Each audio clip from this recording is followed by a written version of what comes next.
I am very curious if anyone got a trailer for this, because I had never heard of this film until I saw it listed as one of the movies coming out this weekend. Hell, when I saw the listing at the Regal, I didn't know if it was a horror film or like a Fathom event documentary or something. And then it got an advanced screening last night, so I was like, well, guess I gotta see it. Maybe it'll be a nice surprise.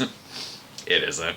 Though it's got an opening scene I love. It's not every day I see a movie where a woman is crossing the street, then a nun walks up to her and puts a gun right in her face. Sadly, the movie doesn't live up to that opening, except for the very last scene, which gave me the biggest laugh since that kid fell off of the second floor in Halloween Ends. In the film, Jena Malone investigates the possible murder of her priest brother, which leads her to a convent where there may be some evilness going on. No, there definitely is. The place is run by Danny Huston, and these nuns are very bad at being secretive. I'll say this about the movie, it does seem like there's some heart in it. It isn't just a throwaway manufactured horror film like last year's Pray for the Devil or last month's Fear. The movie isn't loaded with bad jump scares and does seem more interested in mood and atmosphere, and it picks its shots well. The problem is that it's just not that interesting.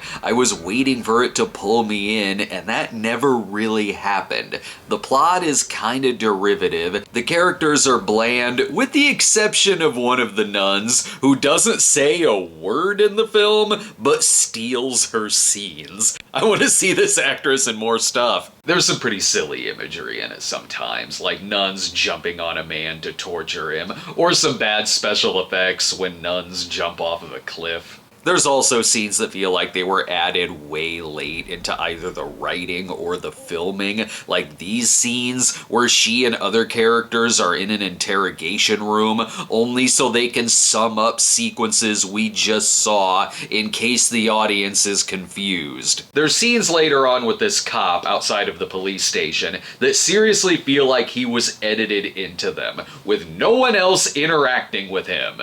It's got a twist, too, that leaves a lot of questions, and was way better done in stuff like The Haunting of Hill House. You ever see one of those movies that's just so flat out mediocre that there really isn't much to say about it? That's this movie. It hardcore belongs on streaming. And for this type of film, I got every penny of my money's worth at The Devil Conspiracy, the clone Jesus demon possession film where Archangel Michael becomes an ass-kicking priest. This one is the very definition of a C. But if you're looking for some Cinema Snob material, check out our Valentine's Day episode on My Bloody Valentine 3D with all the pickaxe to the head action you were missing in Consecration. We've also got an hour's worth of 1961 in film on there too. Support us today over at patreon.com/thecinemasnob. Hope to see you there.